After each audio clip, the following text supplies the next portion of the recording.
Here's how to attach an external element to your track using RunnerTrack.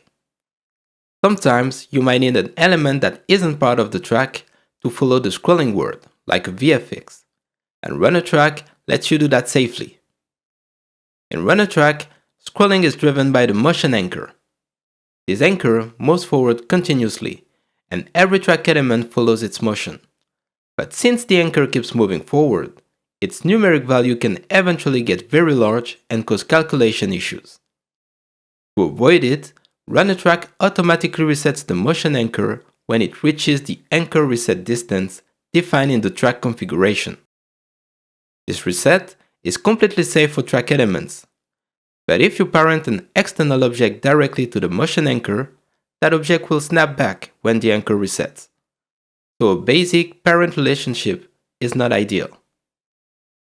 Instead, the track controller provides two functions: attach to track to attach an object, and detach from track to detach it. Using these functions ensures that the object scrolls properly with the track even when the anchor resets. The attach and detach buttons from the Attach To section in the Track Controller Inspector simply call these same functions. So let's try them. Our track is already scrolling, so let's create a cube. Assign the cube to the target transform field, then click Attach. The cube now follows the scrolling of the track from its current position. If you want the system to reposition the cube before attaching it, you can enable Use Target Position and enter either a local or a world position. Now, let's trigger a motion anchor reset. In the Motion Control section, click Reset Motion Anchor.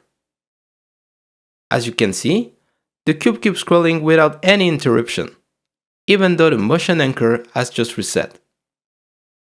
Whenever you're done, click Detach to stop the cube from scrolling. And that's it. Now that you understand how the motion system works and how to properly attach objects to it, you know how to attach an external element to your track using RunnerTrack.